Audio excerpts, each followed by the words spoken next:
Hey y'all, and good morning. Welcome to my garden. My name is Betty, and I live and garden in coastal North Carolina.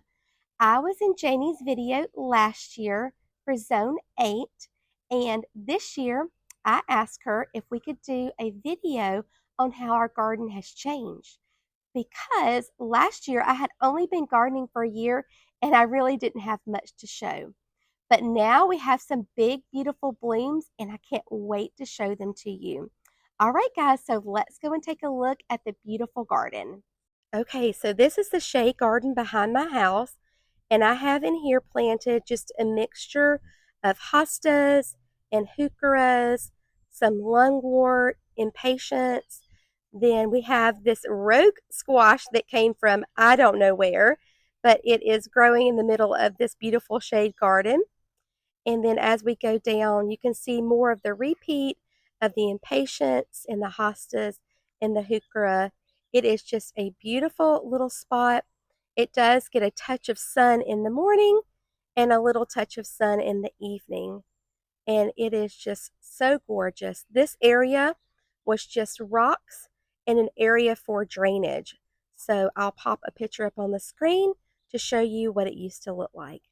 But it is just a bright spot of color in a very shady area. So this is our little shade garden. One of the biggest transformations that we had this year is the cottage garden. So on my garden dream video, this is what I dreamed of, was a beautiful cottage garden with lots of pinks, purples, and whites, little splashes of color here and there with the yellow and the red and the orange, but just a beautiful place to garden. So let's go take a little walk through the cottage garden. This here is a Senorita Rosalita, and it is a Cleome. It is an improved version from Proven Winners, so it is thornless and it is sterile. And as you can see, the bees absolutely love it. And then going through here, we have some beautiful Incredibles. And as you can see, we have those all through the line repeating. And in back of that, we have these tall guy arborvitaes. And the tall guys are just a beautiful backdrop to these Incredibles. And then as you walk through the cottage garden, you will notice that I've tried to add a lot of ground cover. We have some beautiful autumn joy sedum that's just starting to put on some beautiful rosy color. We have our phlox that have about bloomed out, but then beside that, we have our beautiful little lime punch that is just starting to get a little rosy color on the tips. Along the front here, we have some beautiful lavender. Some was grown from seeds, some from cuttings. And then we just have a repeat of the autumn joy sedum and a little trio of the lamb's ear. You can see the Walker's Low catmint. It's doing very beautiful. The pollinators love it. And then we have this little pop of orange with this vermillionaire, and this is supposed to attract hummingbirds. So that would just be absolutely lovely if we could have hummingbirds in our cottage garden. Then I have another trio of David Austin roses here. We have the Lady of Shallot, which is a beautiful apricot color rose, has a lovely fragrance. We have a climbing rose called the Claire Austin, and it will have white blossoms. And then our last one here is the Alnwick rose, which is loaded down full of buds, and it has big, beautiful pink blossoms that also smell really good. All right, so on our cottage garden, we are still adding on to it with the cardboard method and topsoil. But then as you can come through here, you can see the sun is starting to peek through the trees, and it's shining right on this apricot drift rose, which is absolutely gorgeous. And the fragrance on it is so wonderful. It has been such a wonderful performer in our garden this year. Again, with another little pop of orange, some ornamental oregano as a beautiful ground cover, and then we end it with the lamb's ear and a beautiful catmint. So this is what this garden looked like in the beginning, just at the beginning of the year, and this is what it looks like now. Can you believe the transformation just in a couple of months? Absolutely gorgeous.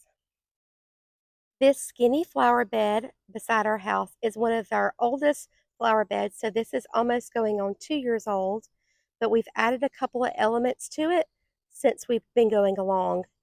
We added this little quick fire hydrangea when we had one of the other hydrangeas to die, and then we added the Walker's Low Catmint, and then we added some little amazing daisies kind of interspersed in between.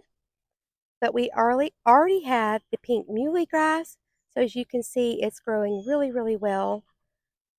The autumn joy sedum, and then we have the little lime punches up and down the walkway here. So we still have so much area to develop on our property. We have 1.2 acres, and there is so much room to grow and to plant, so much scope for the imagination on this property. This area of our home has also had a big transformation because when we first moved in, the flower beds around the house were just grass. So we removed all of the sod, put in lots and lots of topsoil and compost, and then we started all of our planting. So we started off by planting our bigger shrubs like our boxwoods there along the side, and then our hydrangeas in the front. And then over on this side, we had the Incredibles that we had to move, and we replaced them this year with the Limelight Hydrangeas. So let me show you a closer look of our front bed garden. So we have our little bird bath here surrounded by these lavender miniature roses, and then backed up by our baby blue spruce and our boxwoods here in the back. Then along the front, we have our Supertunia Vista bubblegums and our Supertunia Vista snowdrifts. I love how the Supertunia Vista snowdrifts kind of have a mounding habit, where the Supertunia Vista bubblegums, they spread really, really far. And then they're backed here by our Blushing Bride hydrangeas. So they are growing in really good after we put up our deer fence to keep the deer from eating them. Then over on the left side, we have more of the Blushing Bride hydrangeas that have this beautiful rosy pink color, just like a bride on her wedding day. So pretty. And in front of them, we have more of the Supertunia Vista snowdrifts. The star of the show, definitely here in this flower bed, is the Limelight Hydrangeas. The blossoms on this plant are absolutely beautiful and huge. In front of them, we have the Cat's Pajamas Nepeta that we've already sheared back, so hopefully we'll get a second flush of blooms. And then we have our row of Supertunia Vista bubblegums that are just starting to fill out. And the second star of the show are these Starry Night hibiscus.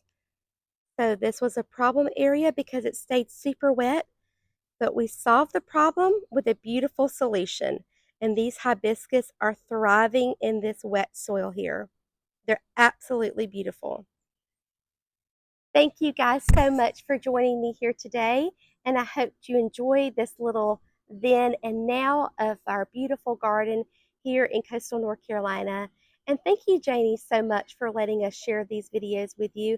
Thank you so much for the time and effort and care that you put into new gardeners and for new content creators. We do appreciate you so much. So I hope you have a chance to get in your gardens today. Bye, friends.